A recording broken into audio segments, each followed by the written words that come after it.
I just haven't seen a public presence for their promotion of season ticket packages yet, at least on TV, radio, and internet. I just haven't seen any advertising for it. So a little bit surprising, a little bit disappointing. And as anybody will tell you that's familiar with sales, the last thing you want to do is ask somebody to make a 4 or 5 figure expense after Christmas, after the bills come out in January, when they're looking at their credit card statements going, I spent that much. Ooh, never mind those Indians tickets. You want to get them while they're spending money in November and December going, yeah, let me send my check out for my season tickets, because then it's too late when they get oh, boy, I wish I wouldn't have got those season tickets now, but you've already got their money. You never, ever want to ask people to make a hefty expense in the month of January and February, because that's when the fallout is coming from Christmas and all the things that went with that. But anyways, man, that window's there. I wanted to talk to you a little bit about that. Browns, you and I haven't talked. You didn't think, we both said, hey, man, these guys go down there. And I did think the Browns could win. I had no intention of saying that I thought they were going to go down there and dominate the way they did. And they did. What are your thoughts on Thursday night football and the way the Browns went and really answered some questions about themselves Thursday night? Yeah, they sure did. And it's funny.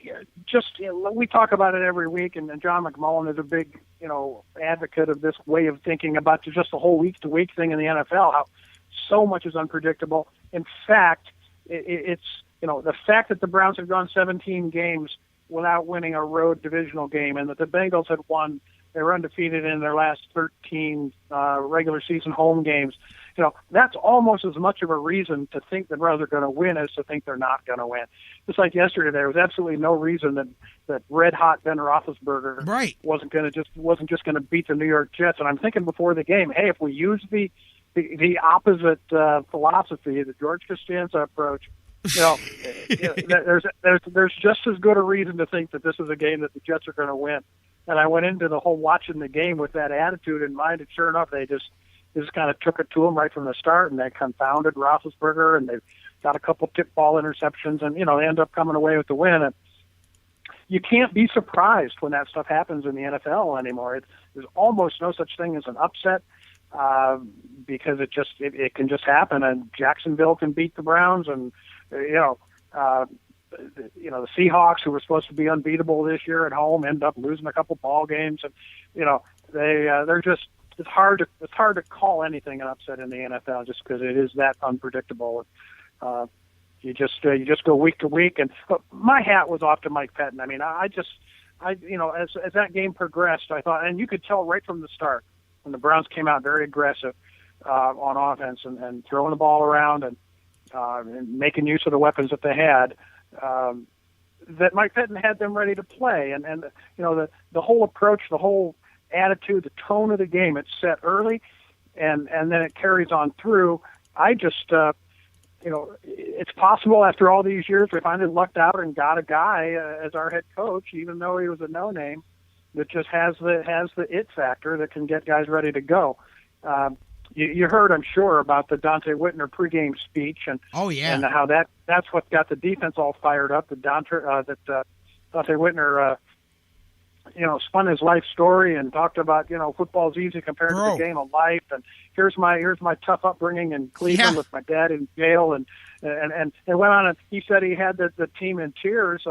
Hayden said he was crying, and Dansby said he was welling up, and he got them all charged up. And, whatever you got to do, man, that's great. It's just great to see. And Whitner went out and played a good game, and where the defensive secondary played as well as they played as a unit, I thought. Domination, obviously something none of us saw coming. But I got to, not that I really give a damn about where the Bengals go from here, but man, I was just shaking my head after that game going, wow, what is this team going to do now with confidence in Dalton just completely shot? I kind of feel bad for I have a lot of guys that are Buckeye people that are in Columbus, and Columbus is more of a Bengals town than it is a Browns town. So I know a lot of guys and writers and pundits and bloggers that cover the Buckeyes, that are Bengals fans, I kind of feel sorry for those guys because they are just shaking their heads going, oh, my God, what are we going to do now? Because they signed with an extension, and then the team obviously just lost confidence in it. I'll tell you what, you could say that for sure, man. How about Jeremy Hill too? Him after the game, like, well, they're worse than I thought they were. Like, well, that doesn't say a whole lot for you guys either, there, man. But hey, you know, like they say, man, just act like you've been there before, man. Especially when you're a rookie. I'm never big on that stuff anyway, but I got a kick out of that the other day, and I'll tell you what, man. I mean, you bring up Mike Pettin and what he's done, it just as getting them, I keep bringing up the same thing you just said, getting them to keep the season week to week and focus on things. And I think that I think the Browns have a head coach here. Regardless what this season brings, I think the Browns have the right guy at head coach. He'd be the first one to tell you that he wasn't the Browns' first choice, wasn't the first guy that they interviewed or any of that stuff, but man, maybe for once it went the Browns' way with the coaching search, because I do believe that they came away with a guy that is, and not only is he a good, you know, at week to week and all of that, but man, he's the right coach. And this is colored by my own personal bias, but you guys that listen all the time know that I have a preference for a style of football that people think doesn't exist anymore, and I disagree. I don't care what they tell you about the offense being the future, and I don't care how many times guys throw for 6 touchdown passes. I still believe that the game of football can be won in the lines, in the trenches, with a running game and a defense and a play-action passing attack. So I'm in love with the type of football that the Cleveland Browns are playing right now, because I believe in Cleveland in December, in the North, whatever you want to say, however you want to qualify it. That's the kind of football that's going to get you through. And I know that so can Peyton Manning. I get it. So can all those other kinds of football too. But so can the kind of football that the Browns are playing. Don't let somebody convince you that that kind of football cannot win and get you to the playoffs and do something. I like it, and I think we have a coach that loves that style of football. So maybe I like him a little bit more because of that, but it is old school Cleveland Browns football instead of trying to keep up with the Joneses. Yeah, that's true. And that kind of running game and focus on that kind of an offense, obviously, to win that way, you obviously have to have a dominant defense as well. And, yes. You know, that defense is starting to play a whole lot better.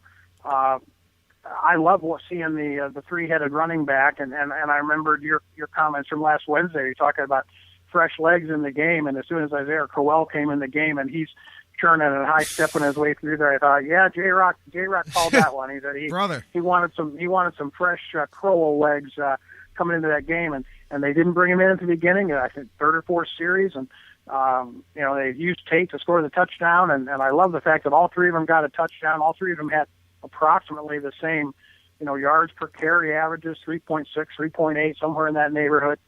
But the fact that they ran the ball 52 times, the fact that Nick McDonald looked like at least a representative NFL center as opposed to a guy getting grass stains on his butt all day. You know, they've had 3 weeks now to kind of get that thing clicking on the offensive line, and it wasn't great. They didn't break any long ones, but boy, they sure dominated the game.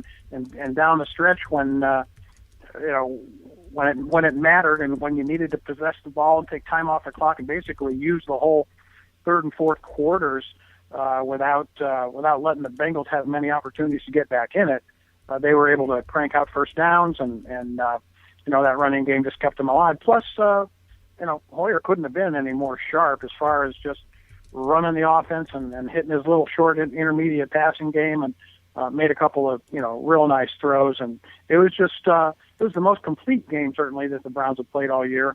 And you just wonder. And again, you know, we're so used to looking at glass half empty sometimes that, you know, could Dalton have been any worse? No, certainly really. Some of his errors and his missed throws and incompletions were forced. There was some pressure. Only sacked him 2 times in consecutive plays there, but it was good coverage by the secondary. But let's face it, he was awful. But again, you face a lot more awful quarterbacks in the NFL than you do Brady's and Breezes and Manning's. There's only 3 of those guys, and there's, you know, obviously Aaron Rodgers. You know, 4 or 5 teams have these elite quarterbacks, and the rest of your schedule, you know, so 3 or 4 of those guys aren't even on our schedule, and and we already played Drew Brees and beat him. So you're going to be facing more of the Ryan Fitzpatricks or the, this week Ryan Malletts of the world than you are the elite guys. And, and against those guys, certainly you've got a shot.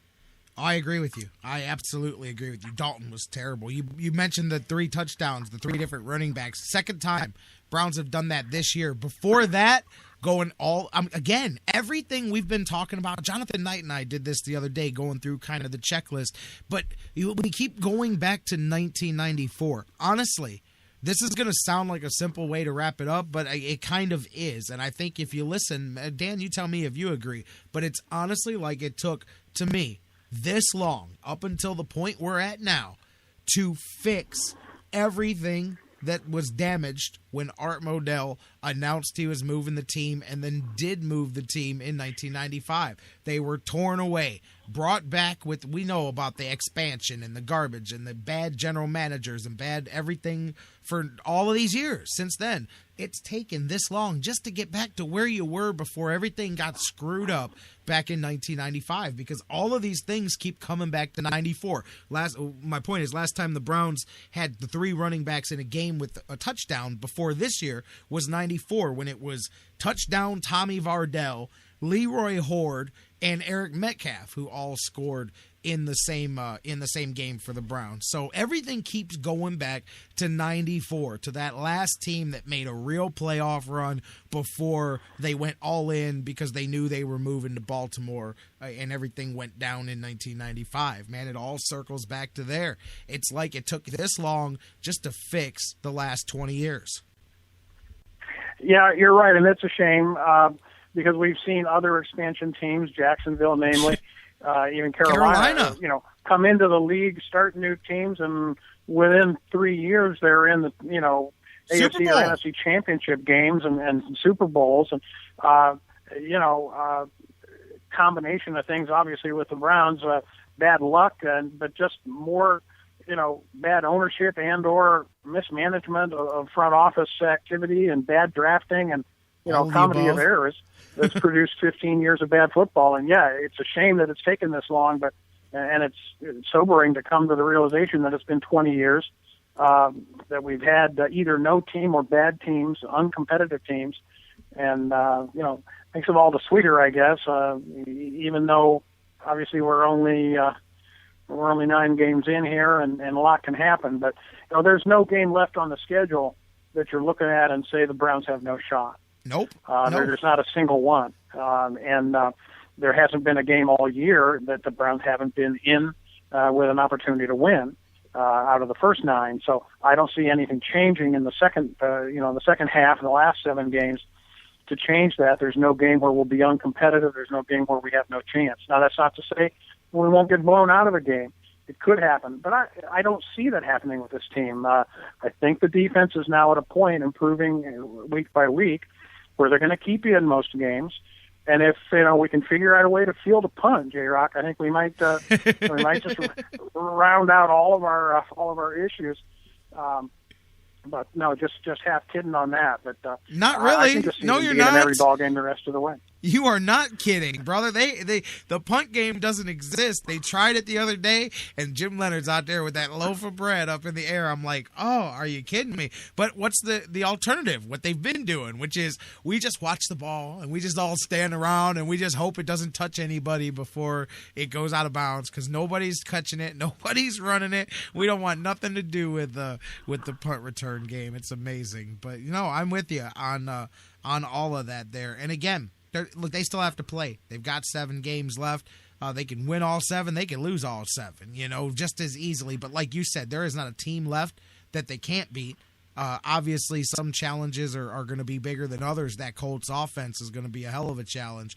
You got the 2 big ones that loom to me. Forget the other teams. The 2 big ones that loom are the divisional games that remain. You've got Cincinnati, you've got Baltimore, and I still think that final week of the season, because isn't it us in Baltimore and Cincinnati plays Pittsburgh on that final week of the season? I believe that is right. Yeah. We are in Baltimore. It's coming down to that. the division is coming down to that. Every team right now has got 2 wins against each other in the division. It's coming down to that final week of the season for this division, and maybe for if teams win or lose and make playoffs or whatever. I think it's going to be very, very interesting there. But those are the big ones to me. Bigger than the other 5 are the 2